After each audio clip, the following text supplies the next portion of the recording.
Fala galera, eu estou aqui nos estúdios da Ritmos para gravar mais um podcast Vozes da Cidade.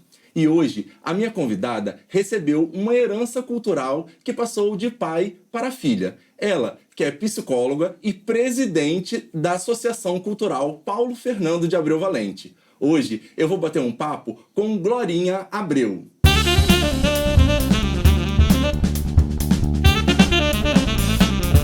Glorinha, quero agradecer a sua presença aqui, por ter aceitado o nosso convite de vir bater esse papo, para contar um pouquinho da sua história, na cultura, na psicologia. Muito obrigado. Eu que agradeço, a Ritmos pelo convite, por estar aqui hoje, podendo falar um pouco, sobre esse legado, como você disse, cultural, essa herança e pela profissão que eu exerço aqui em São Fidélis. Eu queria um pouco, antes de falar propriamente de você, falar de onde você veio, Quem era o seu pai, como eu falei na sua apresentação, você recebeu uma herança cultural e tinha, o seu pai era o Dirley Abreu e ele tinha uma farmácia, era dono de farmácia, E ele produzia um show da Farmácia Esperança, Era como se fosse o chacrinha da nossa cidade. Como é que era isso? Conta um pouquinho pra gente.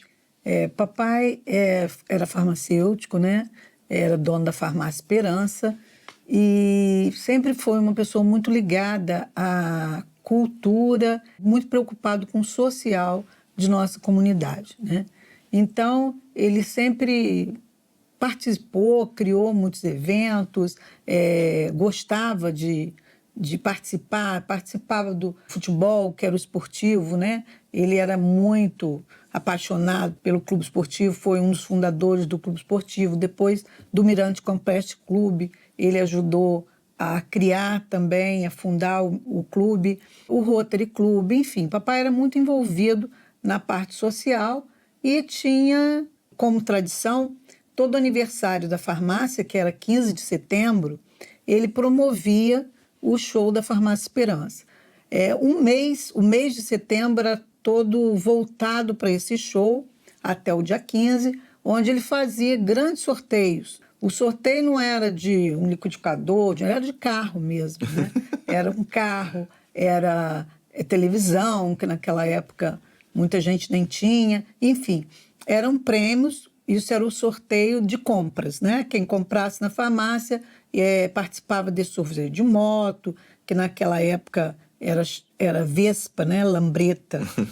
E o show, que o prêmio era o primeiro colocado, ia para o Rio, ficar um final de semana no Hotel Glória, onde era um dos hotéis mais requintados do Rio de Janeiro. O prêmio era, como eu já disse, era moto, era carro, Inclusive o filho de seu Adib Escuri, na época, o Roberto, ganhou um carro, um Corcel vermelho.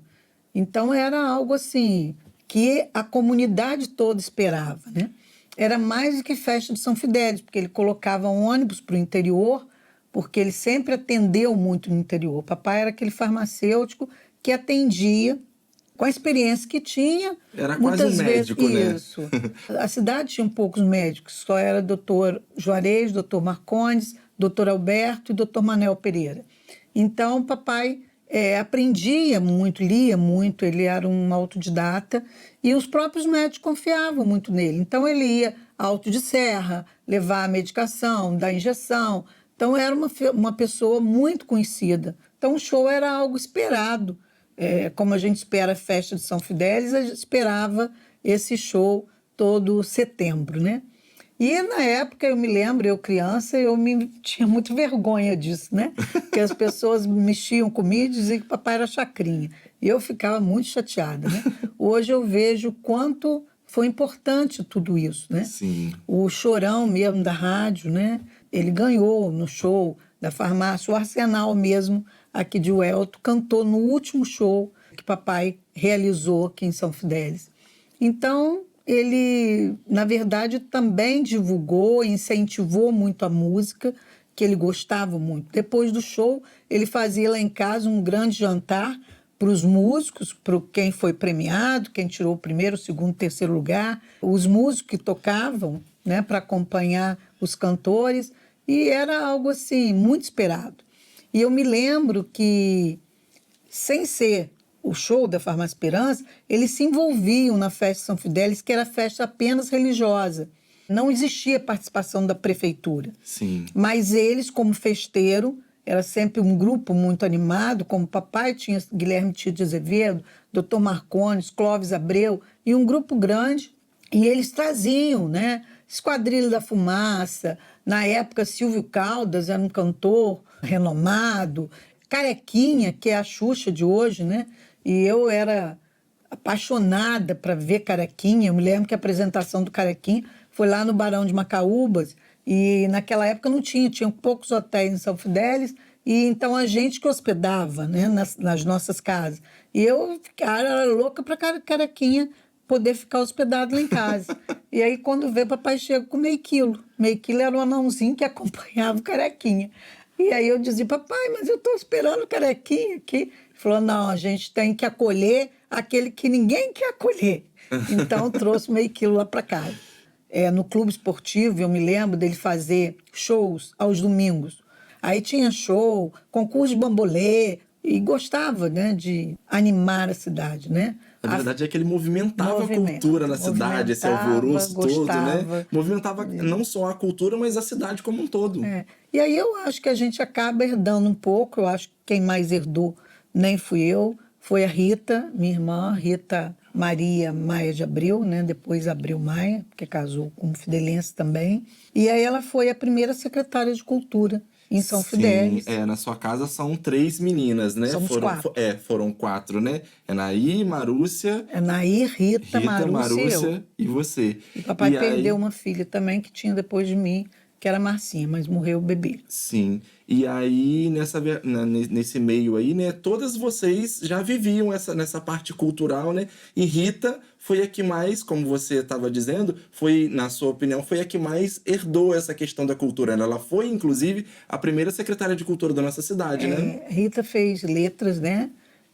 Fez doutorado em letras e sempre foi muito ligada à cultura, à arte, né? Até pela própria profissão que levava isso, a literatura. E aí, quando no governo do seu Guilherme, existia a Secretaria, era Educação e Cultura. Sim. E aí, seu Guilherme chama Rita para trabalhar no Departamento de Cultura. E logo depois, então, eles transformam esse departamento na Secretaria de Cultura de São Fidélis, né? Então, ela foi a primeira secretária, onde ela realizou um trabalho muito importante, interessante. Ela fez festival de música, né? Festival de teatro. Eu me lembro que trouxe teatro, equipes de teatro de todo o Grande Rio. E o teatro foi todo feito ali o festival de teatro foi feito no colégio estadual, onde as pessoas ficaram hospedadas ali. Houve o festival de música, em São Fidélis, festival de poesia. A Juventude Sadia foi criada por ela, onde teve um incentivo enorme ao esporte, à música, à biblioteca, à sala infantil, enfim. E foram feitos muitos trabalhos realizados por ela, aonde ela ficou aí, acho que na história, esse legado dela também, e é uma herança que a gente recebeu. Sim, é muito legal isso, né? Porque são épocas totalmente diferentes, mas basicamente ela continuou com esse legado do seu pai, né? Sim. Ele fazia também essas atrações culturais, e ela, quando ingressou na Secretaria de Cultura, ela, não do jeito dele, mas porque era uma outra época, né? Sim. Mas ela também movimentou a cultura na nossa cidade. Isso é muito legal porque, assim, de uns tempos pra cá, né, acho que a gente tem perdido um pouco, né, essa questão da cultura na nossa cidade. Tinha muitos teatros, já tiveram, né, anos atrás e tal. A gente perde um pouco, mas a gente vê que nesse tempo que talvez não tinha tanto investimento em cultura, né, ela ainda assim resistia e fazia esses projetos, esses encontros, esses festivais. Isso é muito bacana, né? Sim. Ver essa questão de um fidelense querer trazer uma questão cultural, musical, teatral para a nossa cidade. Nessa época ela já morava fora? Quando ela foi secretária de Cultura? Já morava em Campos, e ela vinha e voltava todos os dias. E ela conseguiu, inclusive, resgatar a Festa da Lagosta, que já tinha morrido, né, por questões políticas. A festa parou, né? Acabou não por conta de ter acabado. Muitas vezes as pessoas acham que acabou porque acabou o Lagosto no Rio, mas não foi. Foi por questões políticas, né? Eles resolveram não mais apoiar. A Festa da Lagosta, ela iniciou, foi uma criação do irmão de papai, que chamava Luiz Abreu. Ele trabalhava na cooperativa e um dia ele vendo um filme sobre o Havaí e viu um festival, né, lá de camarão, e nós aqui no Rio tínhamos uma quantidade muito boa de lagosta. Então ele começou a pensar sobre isso, juntou uns jovens da cidade, que era a Ordem, Benedito Damião, Constante, um grupo que trabalhava na Ordem, levou essa ideia, eles abraçaram e junto com o Rotary, então foi feito, com apoio da prefeitura local naquela época. E aí eles vieram fizeram 5 festas da lagosta e São Fidélis levou o nome de São Fidélis internacionalmente, né? E aí depois, por briga política, o prefeito resolveu não mais apoiar a Festa da Lagosta e aí a Festa da Lagosta acaba morrendo, né? Na época que Rita foi secretária, Rita pediu o apoio não só da prefeitura, mas a MPE, que era de Renata Abreu, que faleceu ano passado, né, no final do ano passado, e ele deu total apoio, porque aí a gente já não tinha mais a quantidade de lagosta para fazer a festa. Necessário para fazer a festa, né? E aí, como ele tinha uma fazenda onde reproduz camarão, que eles chamam de pitu, ele então traz, né, dessa fazenda, que é no Nordeste, na Bahia, e ele traz então os pitus para cá, e aí a gente faz a festa, relembra a essa Festa da Lagosta, que foi muito bacana e que foi um grande sucesso na época. Sim. Glorinha, e aí, né, chegando um pouco em você, como é que foi essa questão da psicologia? Como a psicologia entrou na sua vida? Papai sempre foi uma pessoa muito ligada à cultura e ao social, e ele dizia, sempre lá em casa, para todos nós, que nenhuma de nós poderia casar antes de ter um diploma, uma faculdade, né? E, graças a Deus, ele ainda chegou a ver todos nós 4 formadas. Todo mundo foi muito para a área de exatas lá em casa, de exatas e humana. Naí é doutora em matemática, é minha irmã mais velha, ela coordena toda a parte de doutorado da UFRJ. A Rita é para a área de humanas, né? Ela foi doutora em letras, português e literatura. A Marúcia é arquiteta, na área também de arquitetura, não sei se é considerada exatas ou humanas, eu acho que é exatas, né? E eu fiquei na área de humanas, na psicologia. Eu sempre gostei muito da área biomédica e achava, quando criança, porque ninguém ouvia falar em psicologia naquela época, que eu ia fazer medicina. E aí, minhas irmãs já tinham ido embora, meu pai disse que todos nós tínhamos que estudar, que a herança que deixaria não seria bens materiais, mas sim o diploma. E aí, minhas irmãs foram para o Rio, para Niterói, fizeram o concurso, naquela época chamava Ingresso ao Magistério, que era o concurso de professora, elas tinham formação de professora, e foram para Niterói trabalhar como professora e fazer as universidades. Todas as duas fizeram o UF, e Marúcia depois passou para o Rio também, como aqui nessa época não tinha arquitetura, e aí elas quiseram que eu fosse, com 14 anos, fazer o ensino médio, porque eu dizia que eu não queria ser professora. E aí depois a vida terminei sendo professora da Estácio, né? No curso de psicologia.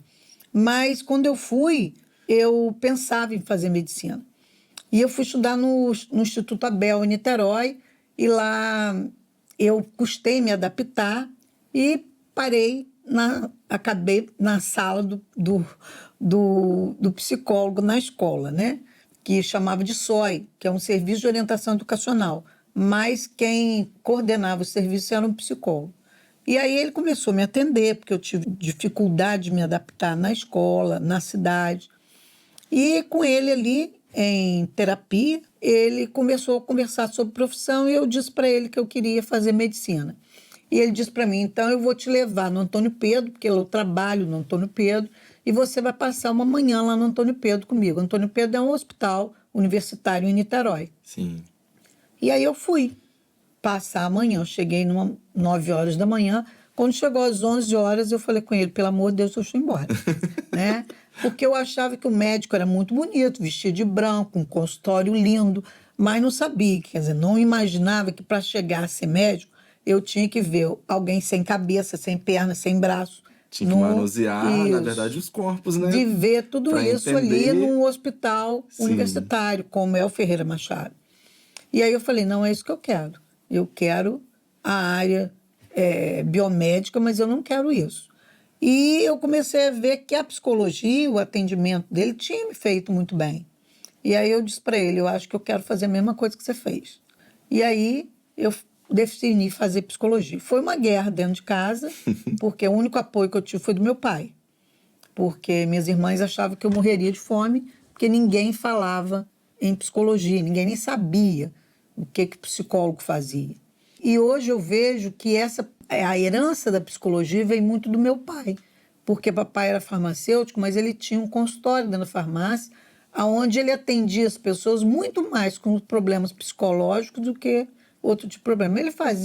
Ele acabava ouvindo o problema de casal, de marido e mulher, aí ele ia lá resolver a vida do casal, ele arranjava namorado para quem está precisando de namorado, enfim. Então, eu acho assim que, não que o psicólogo faça isso, mas essa questão da escuta, né, do ouvir e poder ajudar, veio muito do meu pai.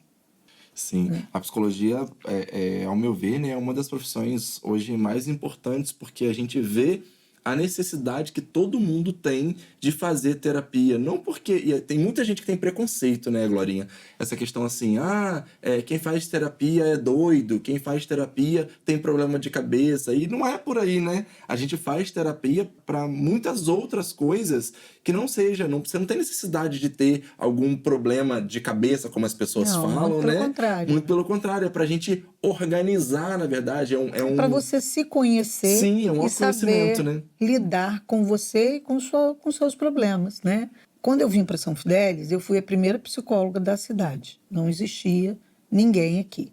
Papai que quis que eu viesse, eu não queria vir, porque eu já tinha terminado a faculdade e já estava trabalhando no Bob's Comestíveis, essa rede de sanduíche que todo mundo conhece. Eu fazia lá psicologia organizacional, onde a gente seleciona os funcionários, né? Balconista, os atendentes, enfim. Trabalhava na área de RH, que dentro da psicologia é uma área de grande retorno. Mas eu também não gostava dessa área. E aí papai, tendo problema cardíaco, ele morreu muito novo, papai faleceu com 59 anos, e ele já tinha tido um infarto, já tinha feito cirurgia, e ele sabia que ele ia durar muito pouco tempo. Então, ele quis que eu viesse. Eu já namorada, né, noiva quase, de Paulo. Paulo também morava lá, em Niterói. E a gente achou melhor, então, a gente vir começar a nossa vida aqui. Para Paulo seria melhor financeiramente, ele trabalhava na Souza Cruz, mas ele quis vir para cá, ser autônomo, né? E eu começar a carreira como psicóloga. E eu acho que foi a melhor coisa que eu fiz, né? Porque lá no Rio eu seria mais uma na multidão, apesar de ter oportunidade de estudar muito mais, né? Mas naquela época a gente terminava a faculdade e queria entrar no mercado para trabalhar. Hoje não. Hoje as pessoas querem fazer mestrado, doutorado, mas naquela época não. Quase ninguém fazia mestrado e pouca gente fazia um doutorado. E aí eu vim para São Fidélis, não tinha ninguém aqui. Papai era uma pessoa conhecida e tinha um programa na rádio também, esqueci de falar isso. E nesse programa ele começou a divulgar, né, que eu era psicóloga e tal. E eu comecei a atender. Logo fui chamada para atender no hospital, mas antes disso eu fui em todas as escolas. Um professor meu da faculdade disse, Glorinha, eu vou até São Fidélis e você reúne todos os diretores de escola e médicos e a gente faz uma reunião explicando o que a psicologia faz. Porque as pessoas até então não sabiam o que o psicólogo fazia. Sim. Né? E a psicologia tem um leque muito grande, ela não é só clínica. E era isso que a gente queria mostrar. E fizemos lá no Ginásio Fidelense, no auditório do Ginásio Fidelense. E logo depois eu fui convidada a trabalhar no Hospital Armando Vidal, que quem era o diretor do hospital era o seu Dr. Carlinhos Velemen, e me chamou para trabalhar, me abriu as portas, e logo depois teve um concurso para a prefeitura, na época do seu Guilherme. E aí Carmen Célia era secretária de saúde, criando a secretaria, porque até então a prefeitura de São Fidélis não tinha secretaria, a única secretaria que tinha era de educação e de obras, não existia secretaria de saúde, promoção social, cultura, né? Tudo isso foi criado no governo de seu Guilherme. E aí eu fiz o concurso, né? Só tinha uma vaga, eu também só tinha eu, né? Não lembro se alguém veio de fora para fazer o concurso. E aí eu entrei na prefeitura e aprendi muito, porque doutora Carmen Célia Moreto, médica, filha de seu Guilherme, junto com o Renato Moreto, seu esposo, eles eram secretários de saúde e eu aprendi muito com eles, né? Eu aprendi a psicologia social, que sempre foi uma coisa que eu gostava demais. Essa área da psicologia social, ninguém em São Fidélis conhecia. Nem ela mesma. Ela dizia, Glorinha, o que você vai fazer na prefeitura? Aí eu disse, olha, a gente pode fazer um trabalho muito bonito social. E a gente fez em todas as zonas rurais, a gente ia atender, a gente saía daqui com uma Toyota, ia médico, dentista, psicólogo, enfermeiro, fisioterapeuta, e a gente ia Bela Joana, Aracaju, Boa Esperança, todos os lugares no município, eles eram assistidos por todos os profissionais para uma medicina preventiva, onde ia prevenir as doenças. Foi uma época muito, muito bonita em São Fidélis, e digo assim, sem medo de dizer, não existiu nenhum governo que fizesse o trabalho que o seu Guilherme fez. Ele transformou. Existe um São Fidélis antes de Guilherme, depois de Guilherme. E, infelizmente, agora as coisas não são mais como antigamente, né? Homens como ele já não existe mais, com esses valores, com essa ideologia social. Sim. Né? Eram homens que tinham um ideal em transformar a comunidade, né? Em fazer pela comunidade. E, infelizmente, depois daí, São Fidélis só foi regredindo, né? Eu não vejo progresso nenhum em relação à mudança. Sim. São Fidélis não cresceu. É uma pena isso, né? Glorinha, você falou uma coisa aí sobre quando você foi para estudar no Rio que me chamou muita atenção, que é um trabalho que você inclusive faz hoje, né? Que não era isso, né? Mas hoje você trabalha, foi basicamente isso que ele fez lá. Sim. E talvez tenha sido nessa época aí que virou essa chave que você hoje trabalha, Sim. que é a orientação vocacional, né? Que eu acho de uma grande valia, porque não só para adolescente, porque muita gente fala assim, só a orientação vocacional serve só para quem vai ainda decidir, mas às vezes você já tem uma formação, mas você não se encontra mais naquilo, né?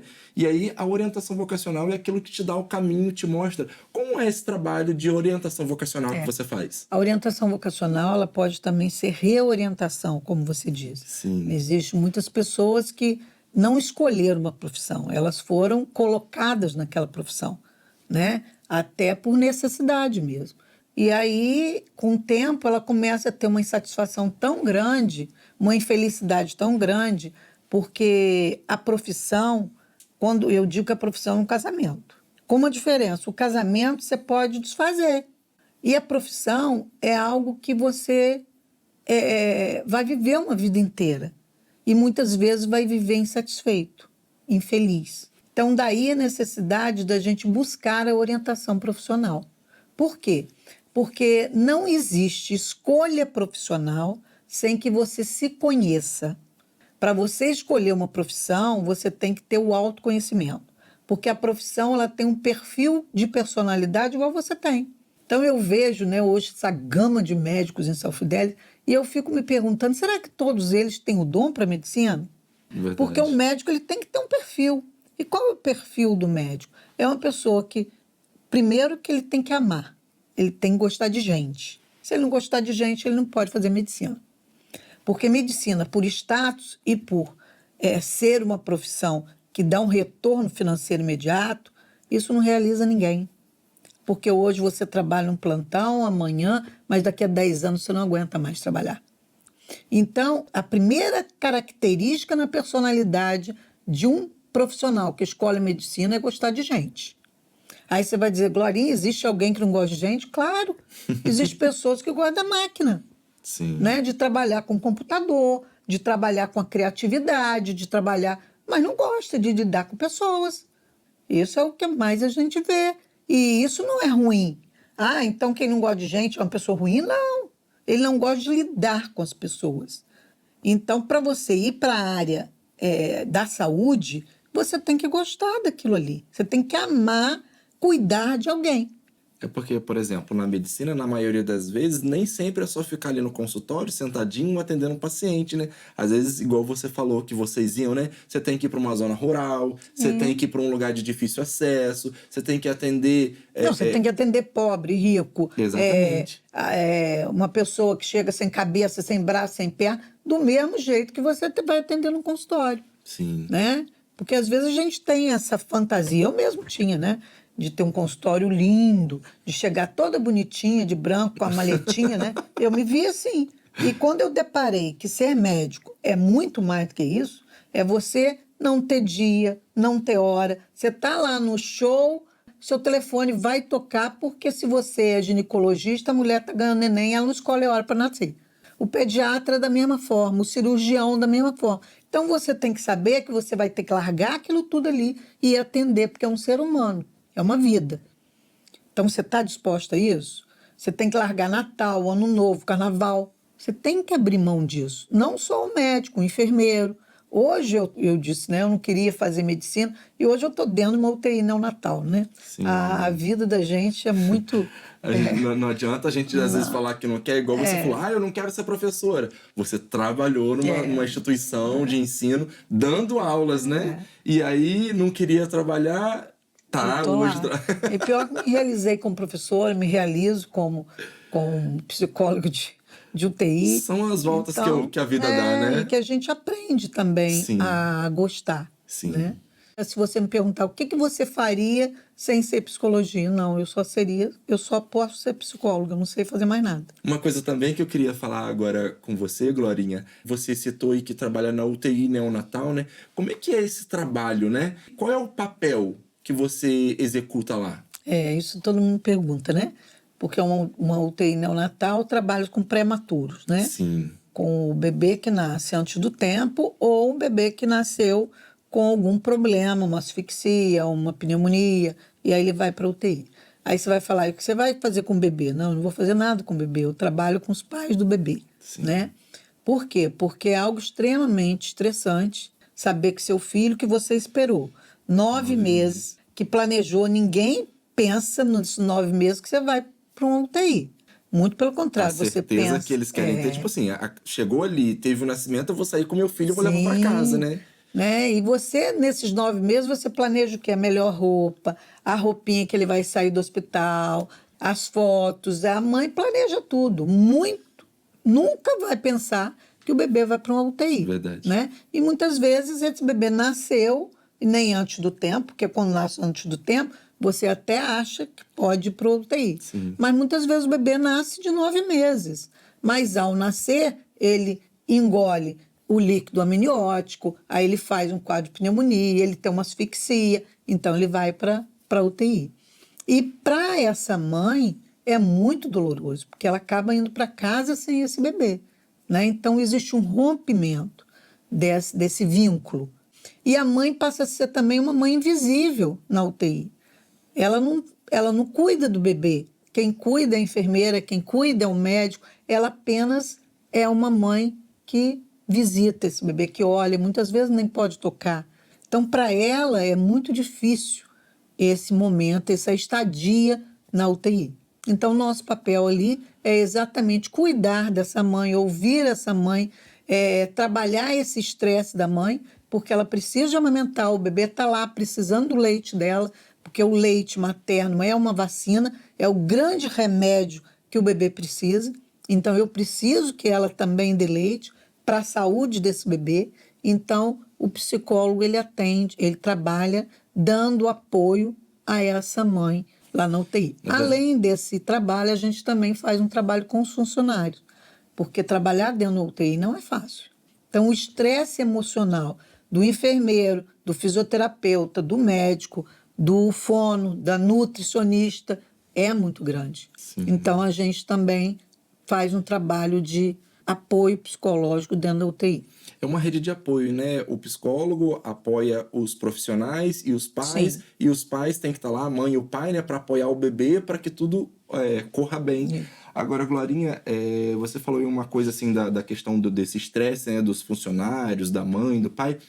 Eu imagino o quanto deve ser difícil, porque, assim, quando infelizmente uma criança não consegue sobreviver, são vocês também que têm que dar Sim. essa notícia, esse apoio, né? A notícia não é dada pelo psicólogo, não, sabe? A notícia tem que ser dada pelo médico. Pelo médico. Mas, ao dar essa notícia, indiretamente, o psicólogo tem Precisa que dar dar esse apoio, né? Para mim, eu já estou na UTI desde que a UTI foi criada, né? Ela que foi fundada, a UTI neonatal Nicola Urbano. A dona é uma fidelense, doutora Laura Dias.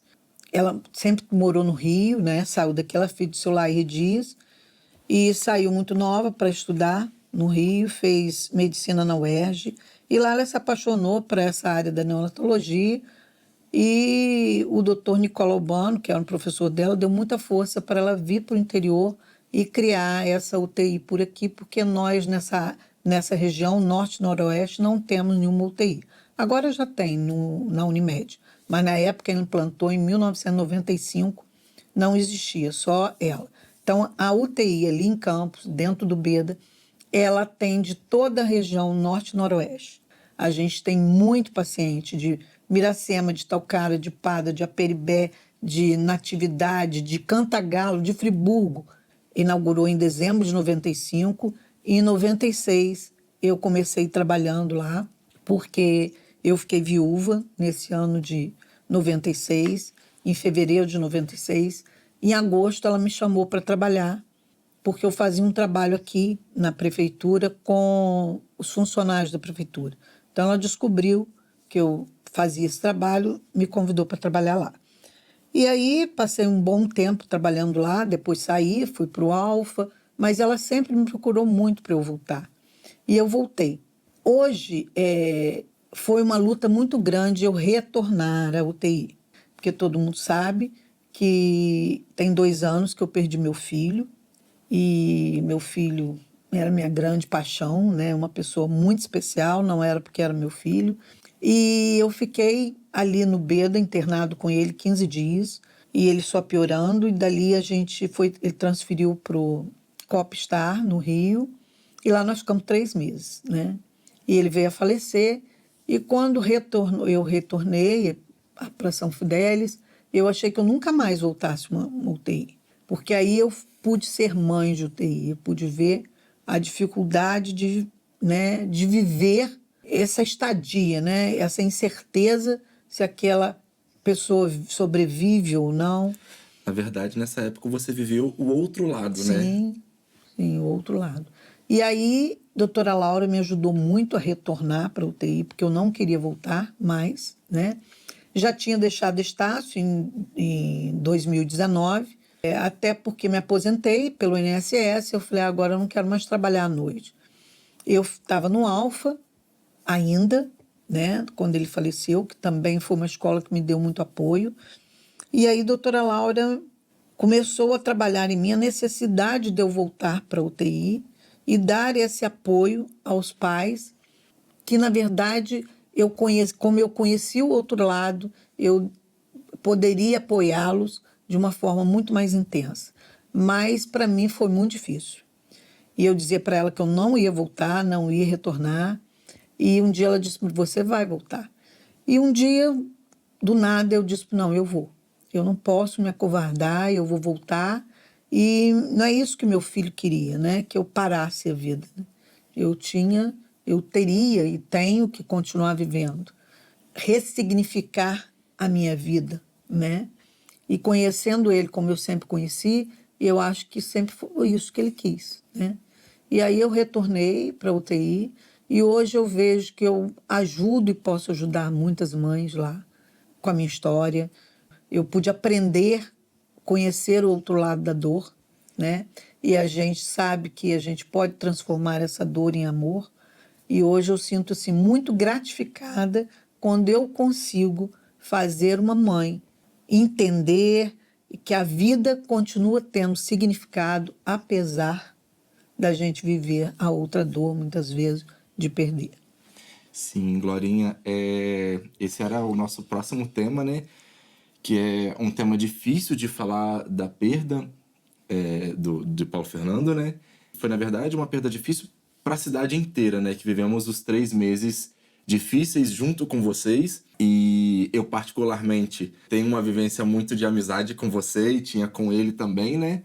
Foi muito difícil, mas, ao mesmo tempo, colocando numa balança, é muito bonito ver o seu pós, sabe, Glorinha? Porque não tem outra explicação a não ser fé, a não ser força, a não ser garra, a não ser querer viver pelo outro, sabe? Porque eu nunca vou saber o que é uma mãe perder um filho, até mesmo porque eu sou homem, mas eu pude conviver um pouco com você e acompanhar a sua trajetória, né? O pós, o luto, né? Depois da perda. E ver hoje aonde você conseguiu chegar, porque foi o que você falou, você transformou a dor em amor, né? Você, depois da morte de Paulo Fernando, depois de tanto sofrimento, de tudo que você passou com ele no Rio e tudo mais, você chegou em São Fidélis e ficou um tempo vivendo o seu luto, que é importante acontecer, né? Porque isso pode acarretar um problema muito mais sério Sim. lá na frente, né? E aí você conseguiu, através de uma coisa que era inspiradora, que foi inspirada por ele, né? Ele tinha um Instagram que era o Biblioteca Gran, que ele lia os livros, que ele sempre gostou muito de arte também, né? Acho que foi passando, né? Sim. Do seu pai para você e de você para ele. Ele era muito cultural, né? Gostava muito Sim. de show, de arte, de cultura, de teatro e de apresentações. Ele sempre gostou muito disso, sempre gostou muito de música, inclusive, também, né? Ele tinha umas coisas de cantar em casa, tinha microfone e tal. E aí você pegou essa ideia que ele tinha do Biblioteca Gran, que era um Instagram que ele lia os livros e fazia resenha de livros, dava dicas de livros, de cultura, de arte, lá naquele Instagram que era muito legal. E você transformou essa sua dor no amor e criou, né, uma associação cultural com o nome dele. Sim.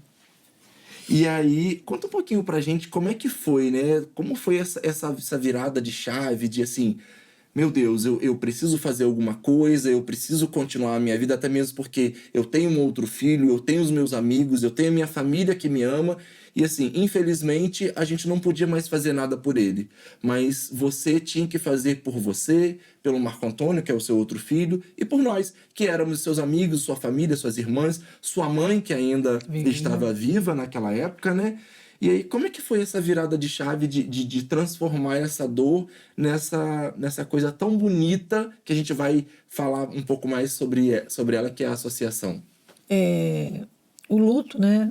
Voltar, retornar para São Fidélis depois de 3 meses, sem ele, né? Foi muito difícil. Mas hoje eu vejo assim, às vezes no momento que a gente perde, a gente não consegue ver nada, né? A revolta, né, a dor é tamanha que você não consegue ver nada, né? É um túnel escuro que você não vê luz. Na verdade, uma vez eu li, desculpa te interromper, mas eu li que a dor da mãe que perde um filho é a dor que não tem nome, né? Porque se o filho perde o pai, ele fica órfão. Se o marido perde a esposa perde o marido, fica viúvo, viúva. Mas essa dor é tamanha que não tem nome, né? É verdade. E então nesse processo de luto, foram 4 meses, né? Eu dentro de casa, sem querer, né, sair. Vocês, amigos, me deram. Você, inclusive, ficou lá em casa, né, me dando esse apoio, porque eu moro sozinha, né? Marco Antônio está no Rio, e, apesar dele ter ficado 15 dias comigo, mas ele tinha que voltar à vida dele normal, né? Então, minha família e meus amigos foram minha grande força, né? E eles iam na minha casa todo dia, e todo dia eu me alimentava um pouco desse amor que eu recebia, né? E eu passei a ler muito sobre o luto, sobre a dor do luto, porque quando a gente vive alguma dor, a gente tem que saber estudar aquilo ali para a gente ressignificar aquilo que a gente está vivendo. E naquele momento, de fato, eu não queria viver, né? Mas eu tinha um filho que precisava de mim e eu sabia que não era isso que Paulo Fernando gostaria. Ele gostaria que eu continuasse a minha vida.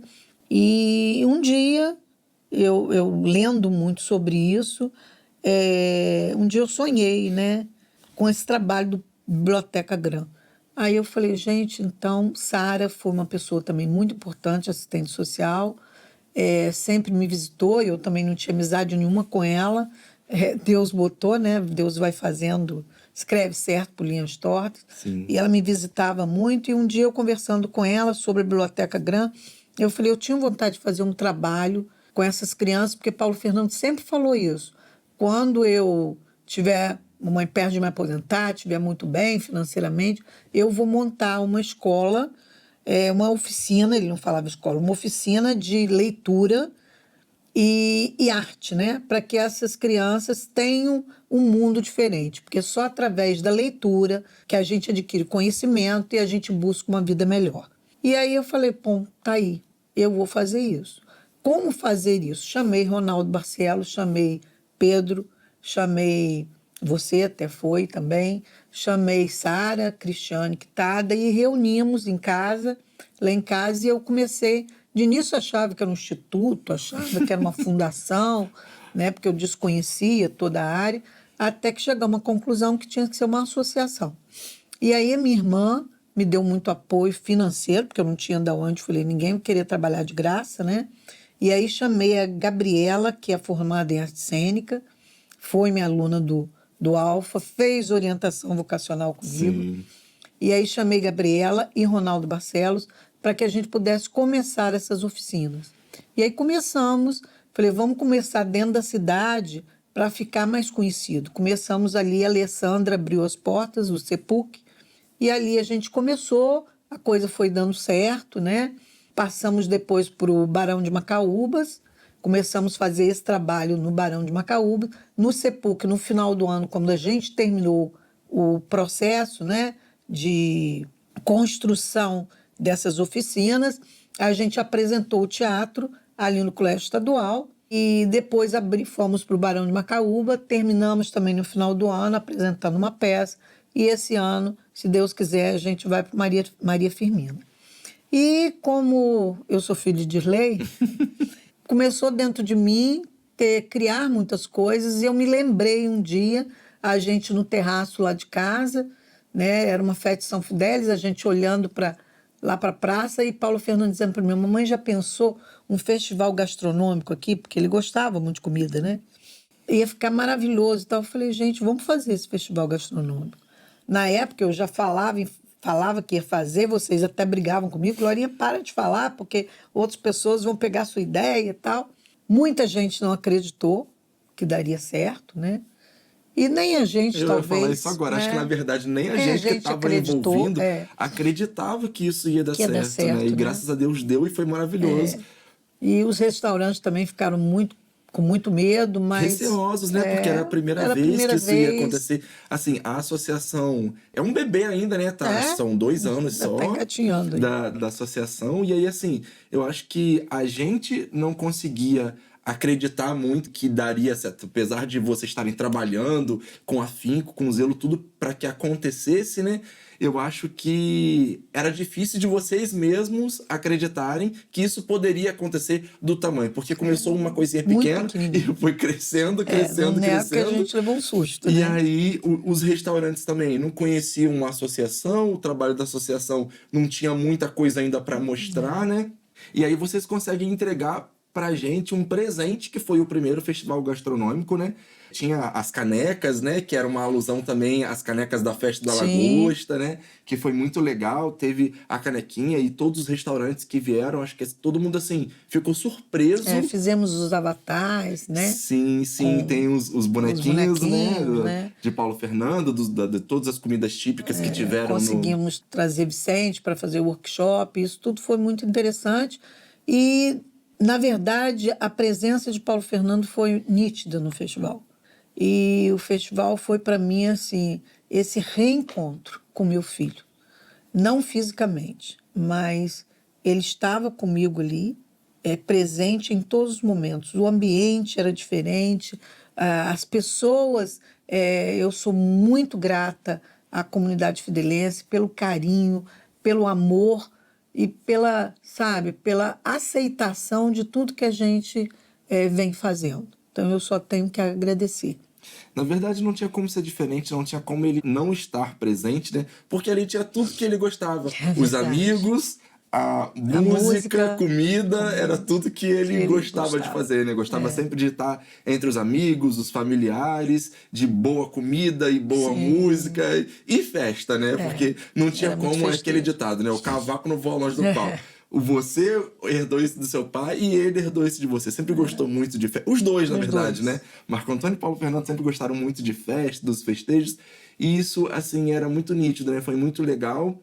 E aí teve também a mostra de Natal no final do ano, Aí né? a gente achou que foi muito de última hora. De repente, a gente achou que eu devia fazer a mostra de Natal. Até a ideia nem foi minha, nem foi de Cláudia Calomene. E aí ela falou, vamos fazer essa mostra de Natal. O comércio precisa disso. E a gente fez, deu certo também. Claro que ainda tem muita coisa a melhorar, mas a gente, esse ano, pretende, são os dois eventos grandes que a gente quer manter, é o Festival Gastronômico e a Mostra de Natal. Podemos pensar no show e em tudo isso, mas desse ano a gente sabe que a gente já vai começar trabalhando logo depois do Carnaval, já pelo festival, e aqui eu já deixo aí dizendo que o Festival Gastronômico vai acontecer na primeira semana de julho, se Deus quiser. Acho, dentre os projetos, né, que vocês estão pensando, acho que seria legal fazer, como a gente já tinha falado antes, uma releitura, talvez, do show da Farmácia Esperança, né? Acho que seria muito interessante, que era voltado para música e tudo mais. Glorinha, foi um prazer te receber aqui, é sempre maravilhoso estar com você, ouvir as suas histórias, ver a sua força, a sua fé, a sua garra em continuar esse legado, né, que vem de toda a sua família. Para mim, eu sou suspeito de falar o quanto que eu gosto de você, o quanto eu admiro você como mulher, como mãe, como profissional. É incrível conviver com você, a sua alegria, independente de tudo que você passou, é contagiante, e vou dizer, é até assustador ver o quanto você consegue se reinventar, o quanto você consegue tocar a sua vida diante de todas as dificuldades que você já passou, conforme você relatou aqui pra gente, né? É incrível ver e conviver com uma mulher tão especial e guerreira como você é. Muito obrigado por você ter se disponibilizado a vir aqui bater esse papo comigo e contar um pouquinho mais da sua história, da sua vida, do seu trabalho, da sua vivência, para todo mundo que vai assistir a gente. Eu que agradeço, né, a vocês, a Ritmos, e me coloco sempre à disposição que vocês precisarem. A música é fundamental na vida da gente, inclusive hoje já é uma área, né, só para encerrar, que existe a área da musicoterapia, que é fundamental, e é uma área também da psicologia, né?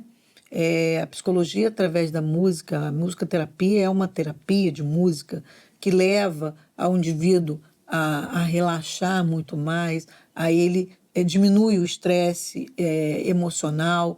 E hoje a musicoterapia já existe dentro das UTIs, dentro dos hospitais, dentro das grandes empresas, exatamente como uma terapia relaxante e anti-estresse, né? Então, eu agradeço, parabenizo a Ritmos, né, por esse trabalho maravilhoso que vocês estão fazendo e que vocês possam também se apresentar conosco no Festival Gastronômico. Com toda certeza, esse ano, se Deus quiser, nós vamos marcar a presença lá. E é muito interessante você falar essa questão da musicoterapia, Glorinha, porque inclusive aqui na nossa escola, né, aqui temos aulas de música, canto, instrumentos, né?